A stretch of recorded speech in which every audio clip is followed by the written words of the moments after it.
Okay, so what we want to do today is start to discuss now a little bit more about the atmosphere itself. Again, in the context of sort of saying that, of course, the atmosphere behaves like a greenhouse, so it is an extremely big player in our climate story. Right? But now let's start to look at the atmosphere and saying, what is it composed of? How does the atmosphere behave like a greenhouse? That means, what are the gases in the atmosphere which are greenhouse gases? Yeah? So what is the atmosphere composed of primarily? Nitrogen, 78%. Fair? Oxygen, 21. So 99 is done. Then argon, 0.9. 99.9 is done. Right? None of these are greenhouse gases.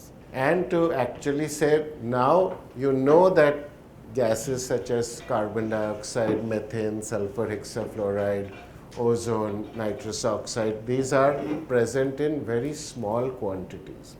But that less than 0.1% can play a dramatic role by making it a greenhouse gas, altering the energy balance.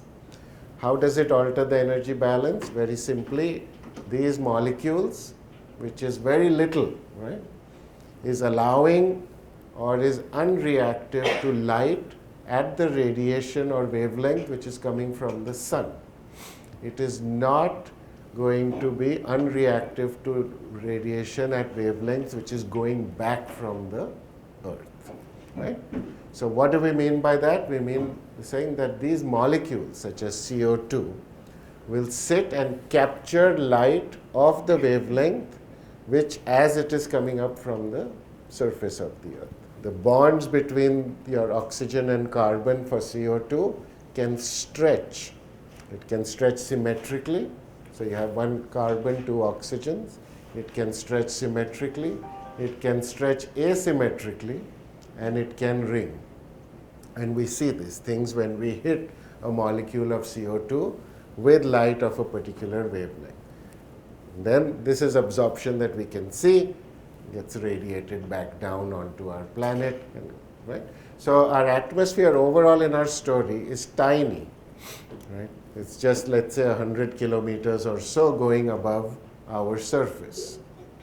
In that tiny atmosphere, I have a tiny amount of greenhouse gases.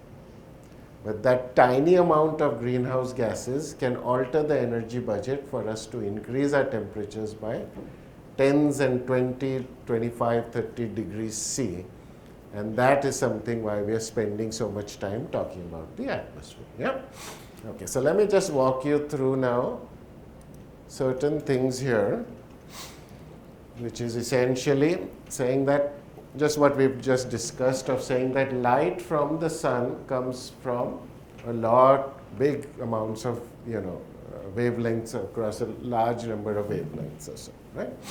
What we see is what we have called the visible spectrum. It's a very tiny part of the electromagnetic radiation spectrum. What the Earth sort of puts out there is in the infrared.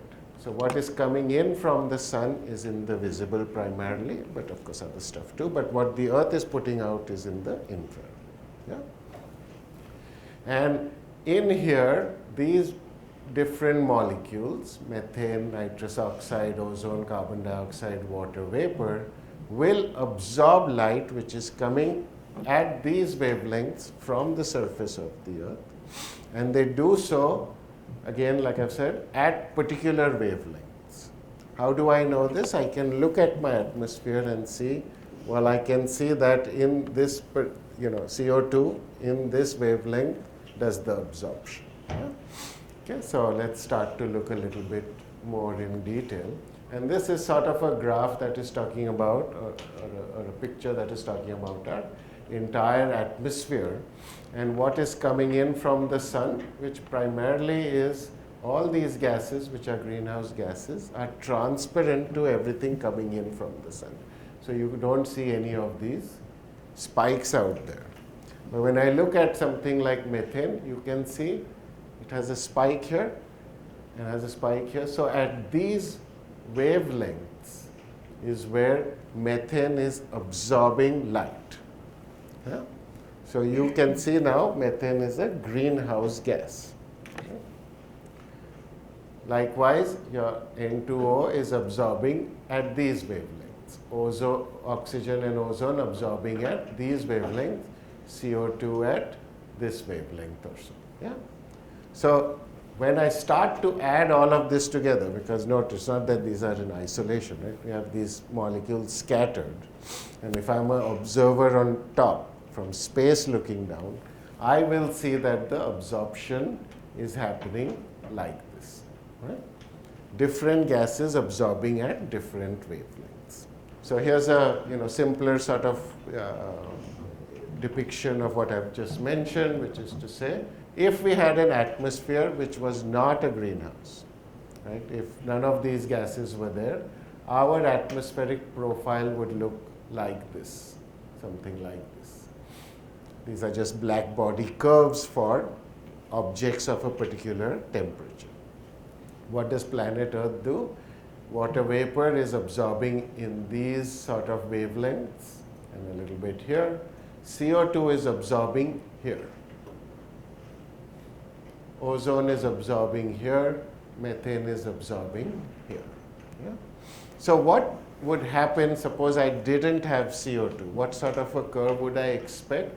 I would expect a curve where there would be no sort of valley out here, right? No absorption here. It would just be a smooth part, right? Likewise, if I didn't have ozone in my atmosphere, this would just be a smooth curve. Methane would just be a smooth. Yeah?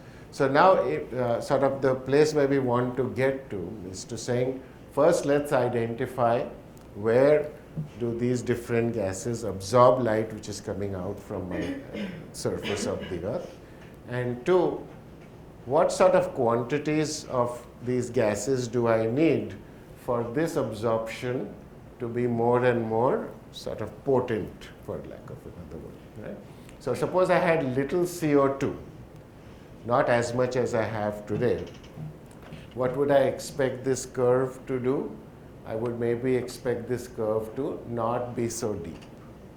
Okay, so some numbers which we must know in this class, because you're in the global warming class and we say CO2 is a potent greenhouse gas.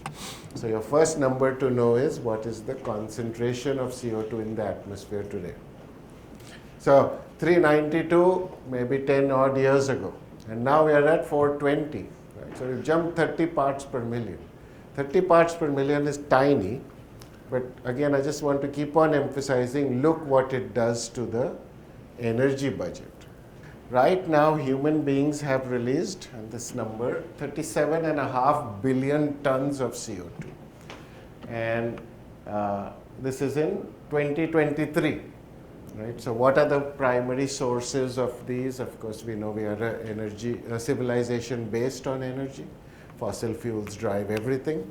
So the amount which is coming from fossil fuel usage, of course, is insanely large, right?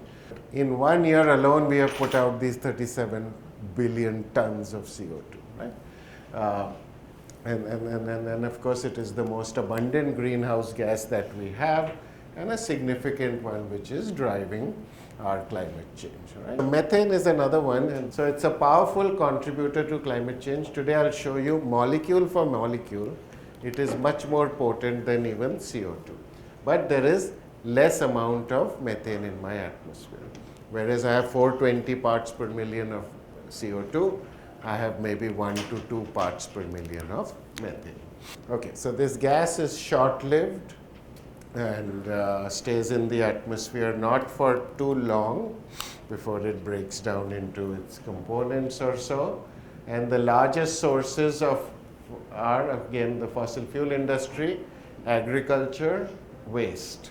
Okay, nitrous oxide, probably not heard of as a greenhouse gas, but heard of this as laughing gas. Yeah, so it makes up a fair amount of warming itself, and almost all of this comes from agricultural use or so. A lot of fertilizers, pesticides, these are byproducts of those emissions or so.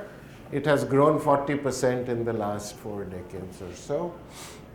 All right, then we've got some of these which are called chlorofluorocarbons. Now, these used to be sort of there in refrigerants and coolants and aerosols. Now, you might have heard of this in terms of the ozone hole, which a lot of people call it the ozone hole, not a hole, but it was a decrease in the amount of abundance of ozone which was in our atmosphere. Now, ozone is a greenhouse gas too. So, the depletion of ozone that we used to see was found out through science fairly quickly as to what is causing the decrease in the amount of ozone.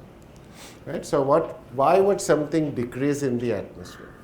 So, you can think of it very simply. There's something which is making ozone, and you'll see that ultraviolet radiation of a particular wavelength hits oxygen molecules in the atmosphere, splits it up, O2 plus O combines to form O3. So then ideally our ozone should keep on building up, but it doesn't build up. That means something is destroying it too. And light from sunlight, again ultraviolet of a different wavelength, is responsible for breaking up O3 into O2 and O also. So there is a cycle of creation, destruction, such that ozone has always remained the same. These CFCs come into the picture and they act as a catalyst. They act as a catalyst where the destruction rate is much faster than the production rate. So I start to see a decrease in the amount of ozone. Now this was something which was found out. The CFCs are kind of fast forwarding the process of destruction. Consequently, a number of cases of skin cancer and all, certainly in the southern hemisphere and in Australia, some parts of the US or so, started to skyrocket, and it was sort of noticed that this is directly affecting the health of humans. What should be done, right? So the science of it was enough to understand the mechanism of creation, destruction, and saying that CFCs are behaving like catalysts in order to destroy more of it. Industry, meanwhile, had an alternative. They had an alternative to the CFCs for your refrigerants, coolants, aerosols, etc. The pivot, so what was needed? Now you need policy to say, stop using these, use the alternative. The policy makers had to then get into action and say, you need to stop using these, we'll ban these. Right? So when you sit and say, we'll ban these, you have to use the alternatives. Industry didn't mind because economically it wasn't going to decimate them or change their business model or cut down on their profits. And that is, our greatest success in terms of saying how does science kind of inform policy and policy do stuff for industry and widespread sort of use. Today, if you look at the ozone concentration, there is no hole. It has rebounded from however low it was. Yeah? Can we use the same sort of story 20, 30 years from now and say, well, we came together and stopped the global warming story. So your generation will play, of course, a huge role in terms of sort of pushing this forward. That is why this class, right?